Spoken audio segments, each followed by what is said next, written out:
E aí, gente, tudo bem com vocês? Vocês viram que eu mudei a chamadinha, né? Eu sou o Sérgio Dalloca, professor de matemática, e esse aqui é o segundo vídeo da série de aulas sobre análise combinatória. O primeiro deles a gente conversou sobre fatorial, vai aparecer no card aqui em cima.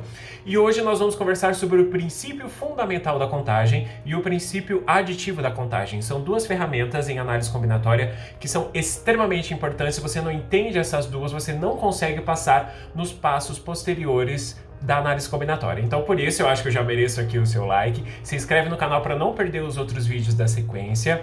Compartilha com todo mundo e comenta aqui se você já sabia desse princípio fundamental da contagem e o princípio aditivo da contagem. Então, para isso, vou jogar, como sempre, para dentro do meu computador para a gente começar essa aula. 3, 2, 1 e...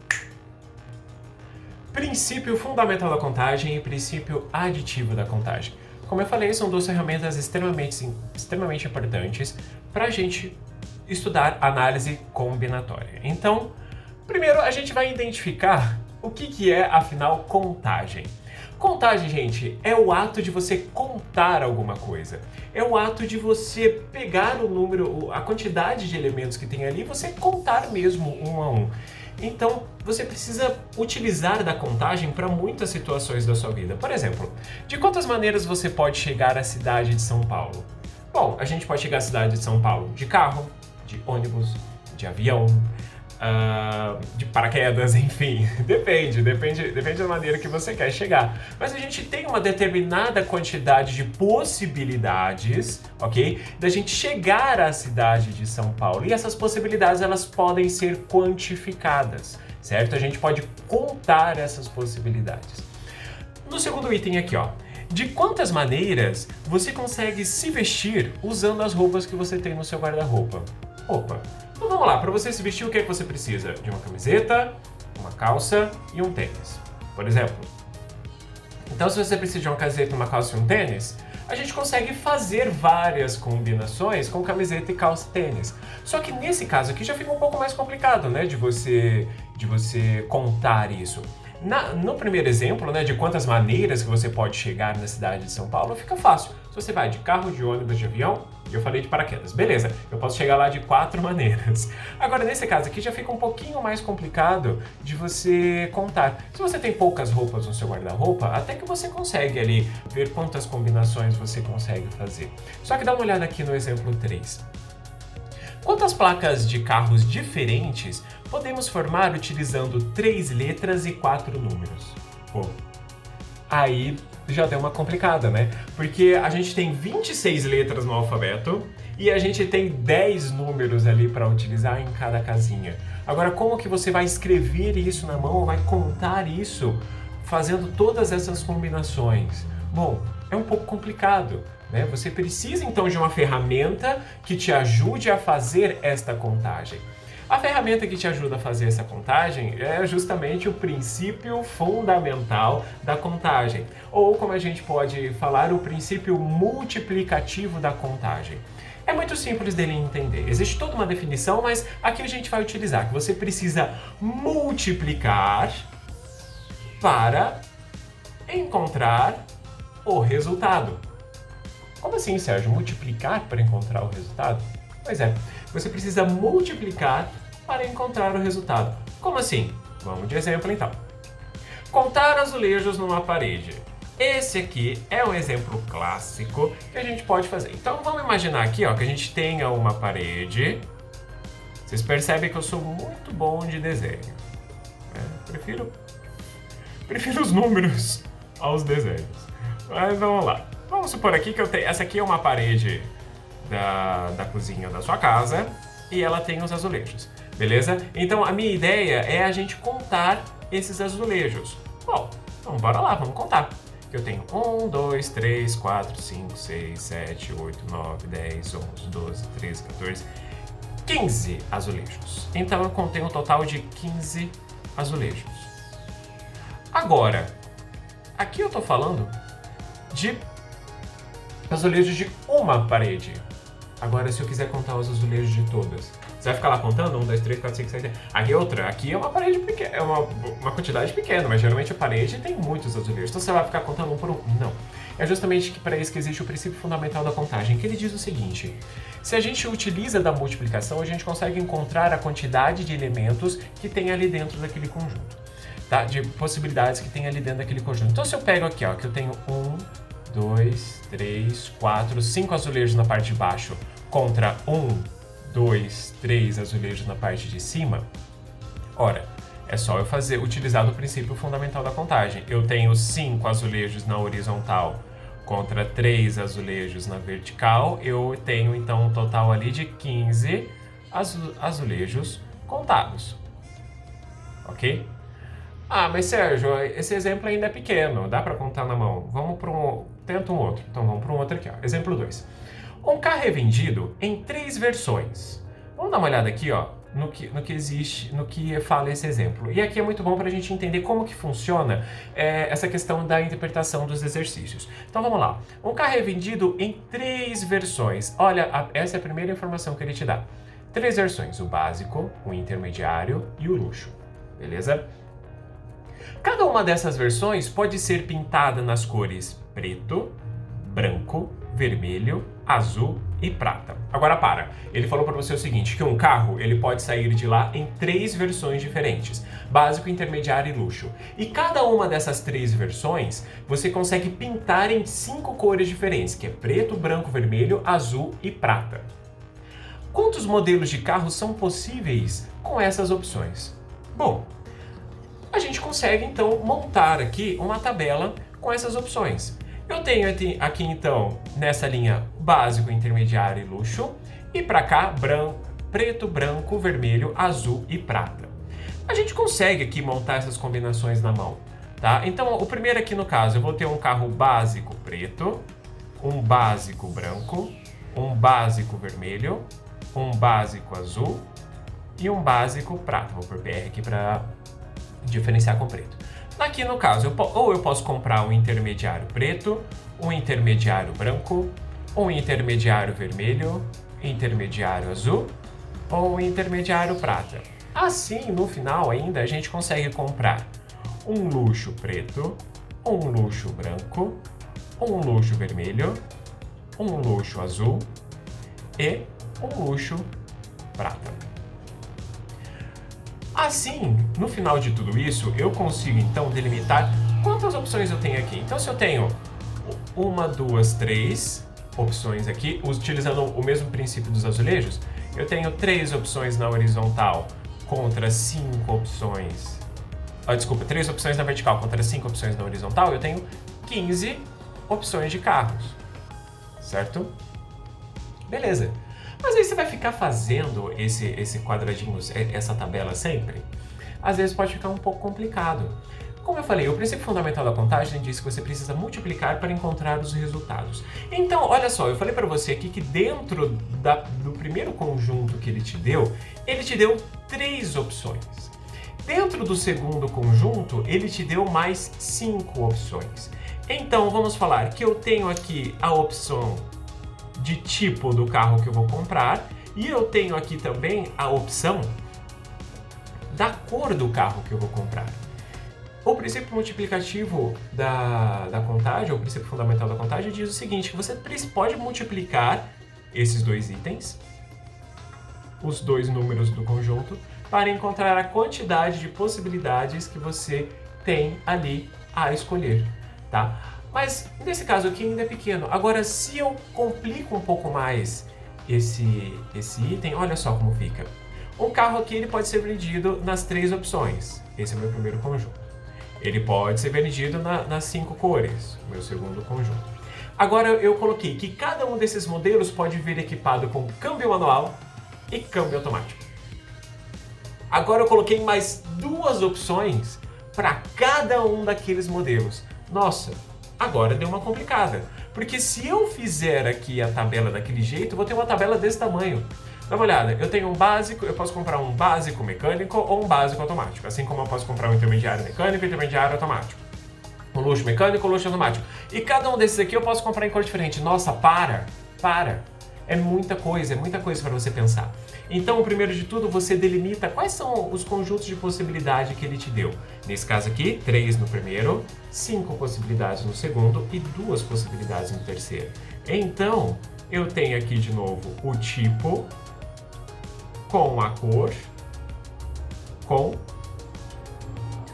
o câmbio. Vamos por aqui, câmbio. Vai. Câmbio. Aí. Quantos tipos eu posso ter? 3. Quantas cores eu posso ter? 5. Quantas opções de câmbio eu posso ter? 2. 3 vezes 5, 15 vezes 2. Então, neste caso, eu consigo 30 opções de veículos. Tá? Então, neste caso, fica totalmente inviável a gente preencher toda essa tabela, porque eu tenho muitas opções. Isso aqui é só um exemplo. Agora, se eu tivesse mais conjuntos de opções, fica muito difícil. Então, o princípio fundamental da contagem veio justamente para isso. Ele te diz o seguinte, bom, vamos lá. Vamos pegar aqui a definição logo. Ele te diz essa é a definição do princípio fundamental da contagem. Eu fiz de duas maneiras, a difícil e a fácil. A difícil ele fala: sendo A1, A2 e A3 conjuntos não vazios, ou seja, eu tenho lá as minhas opções, né? E essas opções, eu não posso ter nenhuma opção, né? Claro. Eu tenho lá as minhas opções. E ele diz o seguinte, que o número de escolhas diferentes de um elemento de A1, um elemento de A2 e um elemento de A3 e assim até a quantidade de conjuntos que você tiver, nessa ordem é dado pelo produto dos números de elementos de A1, número de elemento do A2, número de elementos do A3 e assim a quantidade de elementos que você tiver. Pô, não entendi nada. Tá bom, tudo bem, eu sei que você não entendeu nada. Então vamos lá, explicando isso aqui, que é o jeito fácil. Então, o que ele fala? Dentro de conjuntos de características diferentes, a quantidade de opções que existe de escolher um elemento ao acaso de cada conjunto é dada pela multiplicação do número de opções de cada um desses conjuntos. O que ele está falando? Então, se você tem conjuntos de elementos ali que eles são que eles têm características diferentes, tá? Como, por exemplo, do carro, a cor, o tipo do carro e o câmbio que ele vai usar. Então, se ele tem ali características diferentes, a quantidade de opções que eu tenho para escolher ali, se você não tiver nenhuma restrição, basta eu contar quantas características eu tenho em cada um desses conjuntos e multiplicá-las. Isso significa que se eu escolher um elemento de cada conjunto desse ao acaso, ou enfim, como se eu não estivesse olhando, eu só pegasse os elementos e escolhesse, a quantidade de possibilidades que eu conseguiria ali escolher de elementos diferentes é a multiplicação do número desses elementos em cada conjunto. Então você precisa identificar quais são os conjuntos de opções que você tem, o número de elementos que tem em cada um desses conjuntos, e para você descobrir a quantidade de possibilidades possíveis que você tem ali, basta você multiplicar os números de elementos de cada um desses conjuntos. Ok? Então, vamos lá para exemplos mais específicos. Vamos trocar aqui a caneta. Botar aqui, deixa amarelo mesmo. Bom, quantos números naturais de 3 algarismos eu consigo formar com os números 2, 3, 4, 7, 8 e 9? Dá uma olhada aqui, ó. Então ele está falando o seguinte, eu quero um número de 3 algarismos. Beleza? Neste número de 3 algarismos, eu posso usar aqui, ó, todos esses números desses elementos. Então, você concorda comigo que, por exemplo, o número 3, 2, 3 e 4 é uma opção? Assim como o número 2, 3 e 3 também é uma opção? Assim como o número 2, 2 e 3 também é uma opção? Enfim, fica inviável a gente fazer todas essas opções, né? Então, a gente pode utilizar o quê? Quantos elementos eu tenho aqui? 1, 2, 3, 4, 5, 6. 6 elementos. Quando eu pego para fazer essa conta aqui, o que eu faço? Eu tenho, então, aqui 6 opções para a primeira casinha. Eu tenho mais 6 opções para a segunda casinha, porque, enfim, eu posso ter números repetidos. 3, 3, 3 é uma opção aqui também. E eu tenho também 6 números para formar aqui na última casa deste número de 3 algarismos que eles querem formar. Então, para eu saber a quantidade de opções, ao invés de eu fazer a listagem, basta eu multiplicar. Então, eu tenho 6 opções aqui, com 6 opções aqui e 6 opções aqui. Então, eu vou ter o seguinte. Eu tenho que 6 vezes 6 é 36 e 36 vezes 6, 216. Então, eu consigo formar 216 números de 3 algarismos utilizando esses algarismos que ele deu aqui, ó. 2, 3, 4, 7, 8 e 9. Beleza? Agora vamos aqui para um outro exemplo. Quantos números naturais de 3 algarismos distintos? Essa aqui é uma palavra que é extremamente importante, distinto, porque ele vai falar para você que eu preciso de números com algarismos diferentes. Então, o que ele vai ter? Eu vou ter aqui a mesma quantidade de algarismos, que são 3. Agora eu preciso de algarismos distintos. Lembra, eu tinha aqui 3, 4, 5, 6 opções, beleza? Então aqui, para ter algarismos diferentes, então eu só posso usar 2, 3 e 4, por exemplo. Eu não poderia fazer essa opção aqui, ó, 2, 3 e 3, tá? Então, se eu tenho 6 opções aqui, se eu já utilizei, por exemplo, nessa casa o número 2, eu não posso mais utilizar aqui, ó, o número 2 para preencher as duas outras casas restantes. Então, se eles são algarismos distintos, quer dizer que eles precisam ser diferentes. Se eu já utilizei a opção do 2, o 2 eu não posso mais utilizar. Quantas me sobram? 1, 2, 3, 4, 5. Vamos supor aqui que eu já utilizei o 4. Beleza. Se eu eliminar o 4, quantas opções vão me sobrar? 1, 2, 3, 4. 6 vezes 5, 30. 30 vezes 4, eu vou ter aqui 120 opções de números. Mas, Sérgio, eu vou ter menos opções? Claro que você vai ter menos opções, porque você vai eliminar todos os números que são diferentes, que têm algarismos iguais. Tá? Então, você eliminou todos esses números que têm algarismos iguais, então você vai ter opções diferentes. Essa palavra distintos aqui, ó, é muito importante, porque ela influencia muito na maneira como a gente vai fazer essas multiplicações. Beleza? Vamos para um outro exemplo aqui, ó. O ginásio de esportes, os lugares destinados... Deixa eu trocar. Os lugares destinados aos espectadores são separados em 4 setores. Beleza? Com a mesma quantidade de cadeiras. Então eu tenho o setor azul, o setor laranja, o setor amarelo e o setor verde. Em cada setor, as cadeiras são identificadas por uma das 26 letras do alfabeto. 26 letras do alfabeto. Em seguida de um número natural de 1 a 45. Então olha só, ele já te deu aqui 3 informações. São 4 setores. Esses setores, eles têm a numeração pela letra do alfabeto e também a numeração pelo numeral de 1 a 45. No ingresso de cada espectador consta o número de seu assento da seguinte maneira: azul G32. Ou seja, setor azul, cadeira G32. Quantos espectadores são permitidos neste ginásio? Bom, então vamos lá. Ele deu aqui o seu primeiro conjunto, que é o conjunto dos setores. Então tem aqui o meu primeiro conjunto, que é o conjunto do setor. Ele falou para você que o ingresso vem o setor, a letra do alfabeto e o número depois. Então logo depois aqui, eu tenho o alfabeto. Vamos deixar aqui, alfabeto e o número, beleza? Então, se eu tenho o setor, quantas opções eu tenho aqui em cada setor? 4. Quantas opções ele falou para mim que eu tenho nas letras do alfabeto? 26. Quantos números eu tenho aqui? De 1 a 45. Então, eu tenho 45 números aqui para eu utilizar. Efetuando essa multiplicação aqui, a gente vai ter o seguinte: 4 vezes 26, isso resulta em 104. 104 vezes 45, isso vai resultar em 4.680 lugares.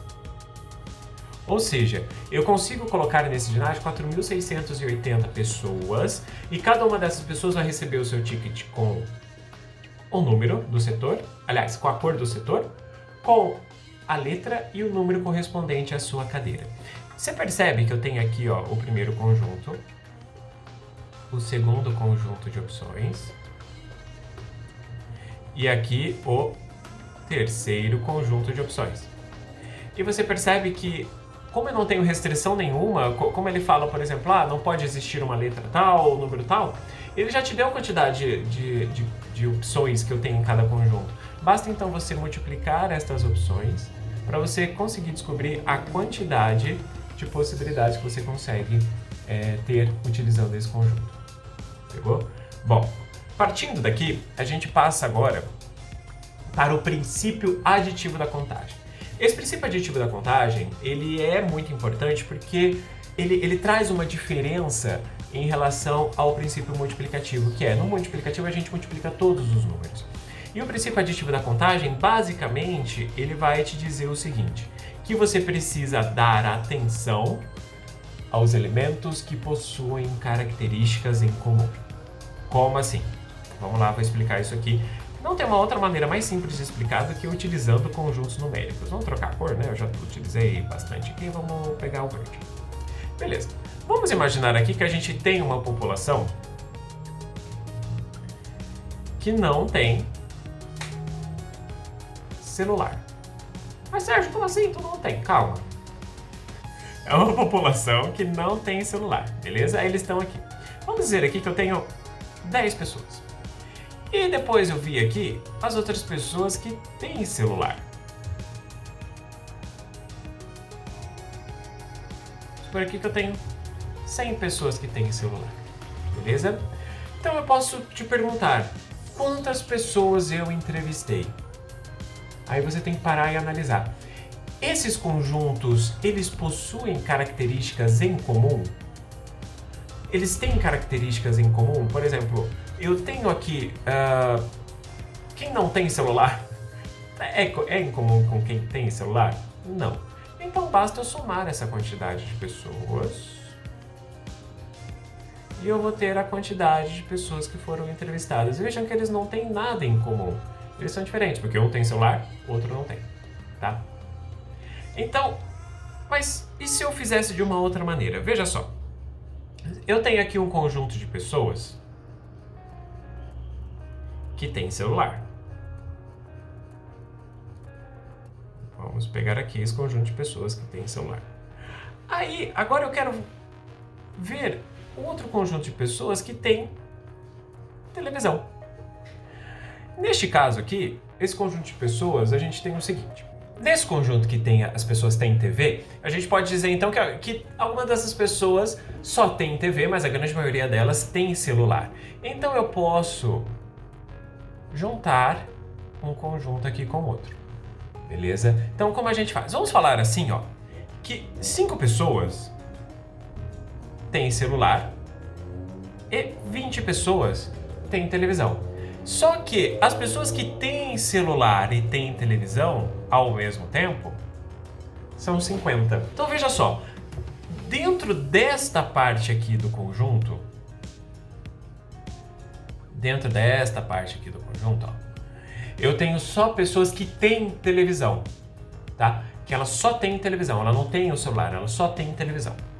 Nessa outra parte aqui desse conjunto, eu só tenho as pessoas que têm celular, tá? Ela só tem celular e não tem televisão. No meio dos dois, ou seja, na intersecção destes dois, eu tenho a quantidade de pessoas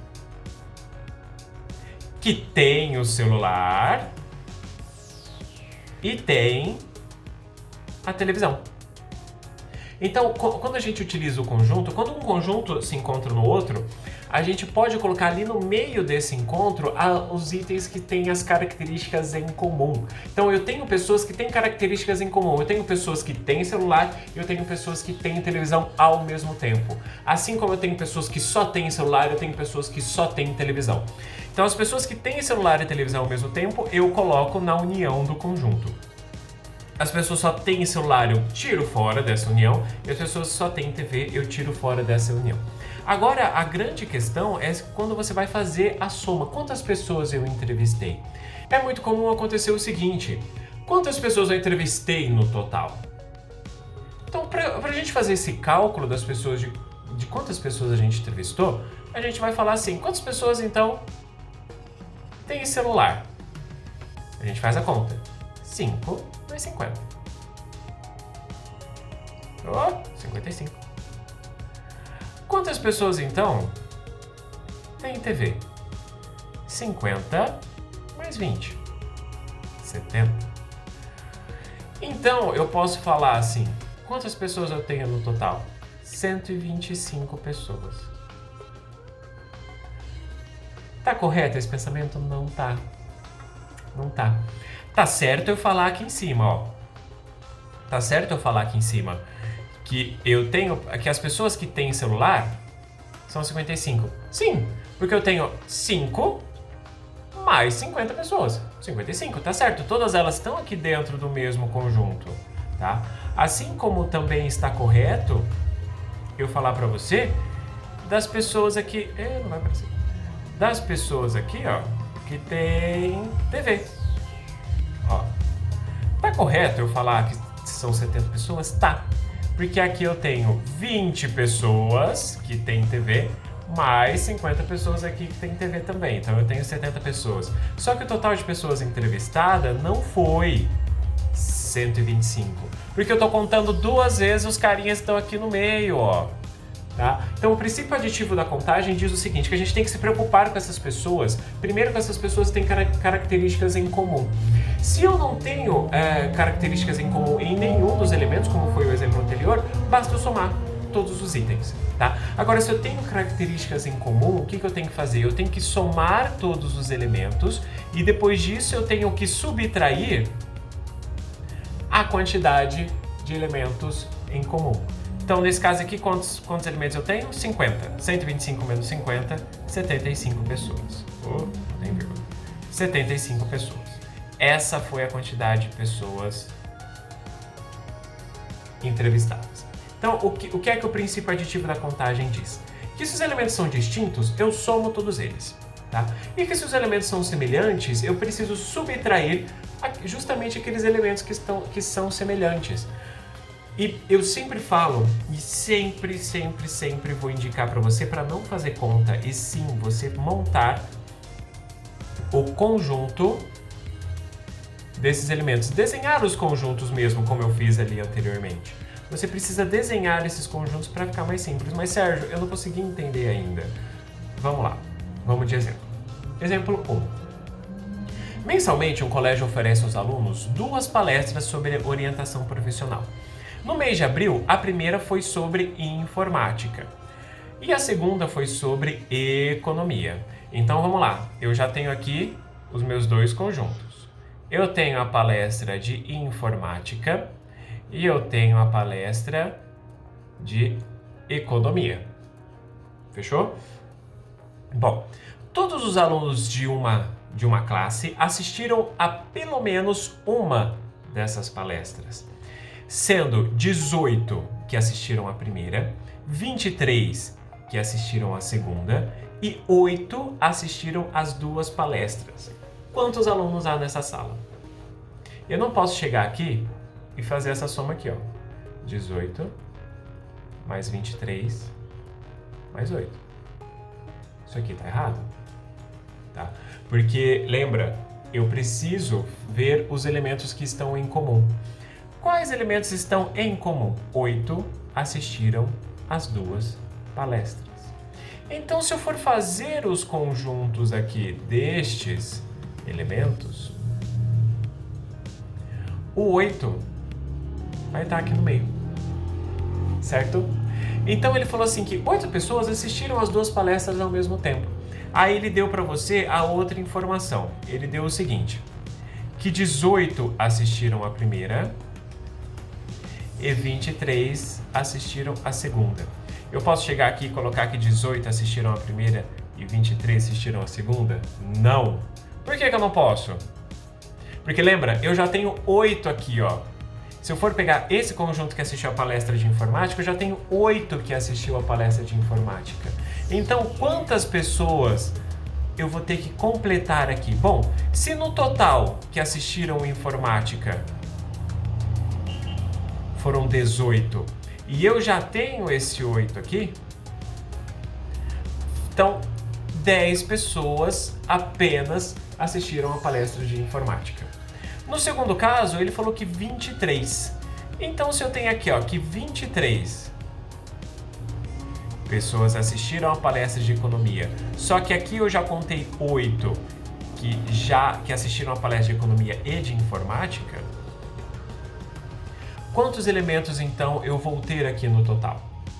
Basta eu fazer 23 menos 8, isso aqui vai me resultar em 15.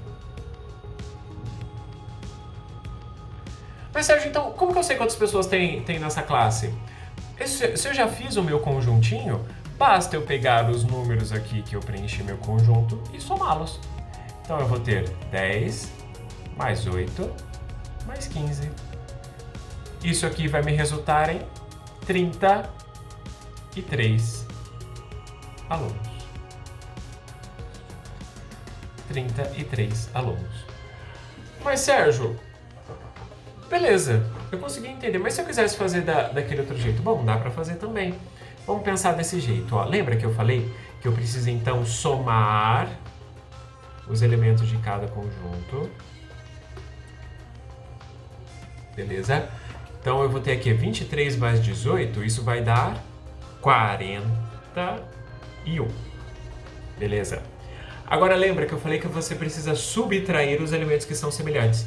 Então basta eu pegar 41. Quais elementos são semelhantes? Quais assistiram as 2 palestras? 8. 41 menos 8 resulta em 33 alunos da mesma maneira. Qual eu recomendo usar? Recomendo você sempre usar este aqui dos conjuntos. Por quê? Aqui eu estou tratando só de 2 elementos, tá? Se eu tivesse mais conjuntos, mais opções, isso começa a ficar muito embaralhado e se você fizer essas operações de soma, você pode se perder, tá? Então, eu recomendo sempre você utilizar os conjuntos. E daqui 2 semanas a gente vai ter um vídeo onde eu vou resolver apenas exercícios relacionados à análise combinatória e nesses exercícios vão ter mais exercícios relacionados a esse de conjunto, então a gente vai poder trabalhar melhor essa resolução do princípio aditivo da contagem trabalhando com conjunto. Vamos aqui para mais um exemplo. Esse exemplo aqui, ele também é do princípio aditivo da contagem, só que ele é um pouco mais complicado, apesar do texto dele ser muito simples, né, ter um pouco texto, mas ele é de uma complexidade que você precisa pensar um pouco mais nele para conseguir resolver. E a análise combinatória é justamente isso, você precisa pensar um pouco mais para você conseguir resolver o exercício, você precisa ter um feeling a mais, você precisa ter ali uma pegada diferente para você conseguir resolver os exercícios de análise combinatória. Então, neste caso desse exemplo aqui, eu vou explicar por que ele é princípio aditivo da contagem também, além do princípio fundamental da contagem. Então, ele diz o seguinte, quantos números pares, olha, a primeira informação ele já deu aqui no começo, pares maiores que 7.000 e com 4 algarismos distintos podem ser formados com este conjunto de algarismos aqui, ó. 3, 4, 5, 6 e 7. Então, olha, a princípio, ele parece um exercício fácil, mas você precisa pensar em várias possibilidades diferentes. Então, vamos lá. Se eu tenho um número com 4 algarismos, aqui, beleza? E nesse número com 4 algarismos, ele fala que ele precisa ser maior do que 7.000. Então, você concorda comigo que aqui na primeira casa, não faria sentido nenhum eu utilizar nem o 3, nem o 4, nem o 5 e nem o 6? Porque se ele precisa ser maior do que 7.000, eu preciso utilizar de 7 para frente. Então aqui eu conseguiria utilizar essas 3 opções. Agora ele diz um outro detalhe, que ele precisa ser par. Se ele precisa ser par, ele precisa terminar com um número par. E quais são os números pares que a gente tem aqui? 4, 6 e 8. Então, beleza. Ele precisa terminar com um número par e ele precisa começar com um número que seja pelo menos de 7 para cima. Neste caso aqui, dá uma olhada. Se eu utilizar o 7 aqui, beleza, tudo bem. Eu utilizo o 7 aqui, tá? Os próximos números aqui, eles podem, como eles têm que ser distintos, né? O 7 eu já utilizei, eles podem ser 3, 4, 5, 6, 8 ou 9. Lembrando que aqui eu só posso colocar 4, nessa última casinha eu só posso colocar o 4, o 6 ou o 8. Lembrando disso, tá até que ok. O problema é se nessa primeira casinha aqui for 8. Se aqui for 8, eu não posso mais usar o 8 aqui. Eu só vou poder usar o 4 ou o 6. E o restante dos números a gente vai colocar aqui nessas outras duas casinhas. Então, eu tenho aqui duas situações diferentes. A primeira delas é se nessa situação a gente inicia com o 7, e a segunda delas é se nessa situação a gente vai iniciar com o 8. Porque lembra que o 8 ele é par e ele é maior do que 7, então ele está ali, eu posso utilizar ele nessas duas opções. Então, como que eu consigo resolver esse exercício? Vamos ter então dois casos diferentes. Então, o primeiro caso, eu vou ter esse número de 4 algarismos, tá? E nesse primeiro caso, o que é que vai acontecer? Nessa primeira casa aqui eu vou utilizar o 8. Lembra, se ele precisa ser maior do que 7, eu preciso utilizar de 7 para frente. Só que a minha outra restrição é o número par. Então, se eu tenho aqui os números pares, que são 4, 6 e 8, e eu utilizo aqui o 8, que é o único número maior que eu tenho aqui, ó, então eu só vou ter uma possibilidade para utilizar o 8. Porque as outras duas possibilidades de número par, eu vou ter aqui nessa última casinha, certo? Então, se eu já utilizei o 8 aqui e eu tenho duas possibilidades que me sobram para esse número ser par, vamos supor que eu já usei 4, quantas possibilidades eu vou ter aqui para utilizar entre esse meio? Eu vou ter, então, o 3, o 5, o 6, o 7 e o 9. Então, eu vou ter aqui 5 possibilidades para essa primeira casa. E como os números são distintos, vamos supor que eu já utilizei o 9, me sobra quantos? 1, 2, 3, 4. Neste caso, eu vou ter 5 vezes 4, 20, 20 vezes 2. Eu vou ter 40 possibilidades do quê? 40 possibilidades do quê? De números que começam com 8, ou seja, aqui faz sentido, porque eu preciso de números maiores do que 7.000, tá? E de números que começam com 8 e que são pares. Então eu juntei aqui as minhas duas restrições em uma situação só. No meu segundo caso, eu vou ter mais os números de 4 algarismos, correto? E no meu segundo caso, eu vou ter o seguinte. Se aqui eu tenho 3 opções para utilizar os números pares, vamos supor que aqui eu tenha colocado 8. Quantos números vão sobrar para eu utilizar aqui nessa primeira casinha? 2. Por quê? Eu já vou ter, se eu já utilizei o 8, vai me sobrar o 7 e o 9. Então eu tenho duas opções. Então o 8 eu já utilizei. As outras duas opções, que é o 7 e o 9, eu já utilizei. Quantas opções vão me sobrar? 5. Porque se eu já utilizei o 8 e utilizei o 9, por exemplo, vai me sobrar 7, 6, 5, 4 e 3. Então vai me sobrar 5 possibilidades e como eles precisam ser distintos, eu elimino uma possibilidade, tenho 4. Então se nesse caso aqui eu posso utilizar o 7 ou o 9, então eu tenho duas possibilidades. Aqui, se eu já comecei com o 8, por exemplo, eu preciso utilizar 7 ou 9 aqui. Então, 3 possibilidades de par, mais 2 possibilidades de números para serem maiores do que 7.000. Fazendo 2 vezes 5, 10, 10 vezes 4, 40, 40 vezes 3, 120 possibilidades. Mas Sérgio, por que você falou que isso aqui é um princípio aditivo da contagem? Pelo seguinte, Eu tenho aqui no meu primeiro caso, ele pode começar com 8 ou esse número pode começar com 7, 9. Todas as vezes que eu tenho esse ou na análise combinatória, guarda isso sempre. Toda vez que eu tenho ou na análise combinatória, isso significa que eu preciso somar as possibilidades de caso que eu tenho. Somar as possibilidades de caso que eu tenho. Então eu tenho 40 possibilidades aqui no meu primeiro caso, mais 120 possibilidades aqui no meu segundo caso. Isso vai me resultar em 60 possibilidades de quê? 160 possibilidades de quê? 160 possibilidades de números que são maiores do que 7.000 e terminam em números pares. Nesse caso, no primeiro caso, eu delimitei que aqui é 8, porque os números maiores de 7.000 começam daqui para cá, né, de 7 para frente. Como ele precisa ser par, o único par que tem aqui é o 8, então eu coloco o 8 aqui. Me sobra duas possibilidades aqui, que são o 4 e o 6, beleza? E do restante eu coloco os números aqui entre meios. E no meu segundo caso, eu tenho a possibilidade desse número ser par, né? Então o 8 entra aqui como uma possibilidade, né? Dos números pares desse conjunto de algarismos. E aqui, então, se eu já utilizei o 8 aqui, vai me sobrar o quê? O 7 e o 9. Então eu tenho duas possibilidades ali para começar esse número, já que os algarismos precisam ser distintos. Se eu tenho já utilizei essas duas possibilidades, o que me sobra aqui no meio? 5 e 4, 120. Se eu tenho um caso junto com outro caso, eu posso ter ou o primeiro ou o segundo. Se eu tenho ou, eu preciso somar 40 mais 120, 160 possibilidades.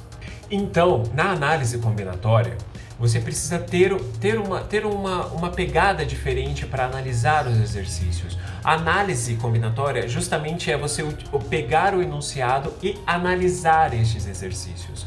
Aqui eu me atentei justamente a explicar o princípio fundamental da contagem e o princípio aditivo da contagem. Tá? Mas a gente vai ter aqui nessa série de aulas de análise combinatória um vídeo onde eu só vou resolver exercícios relacionados à análise combinatória. E nesse vídeo a gente vai trabalhar a interpretação de cada tipo de exercício para você pegar todos esses macetes, esses truques com mais facilidade. Mas como que eu consigo então estudar análise combinatória? Análise combinatória você precisa ser humilde.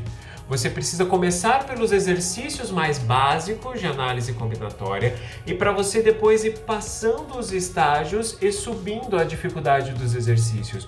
Porque análise combinatória é treino.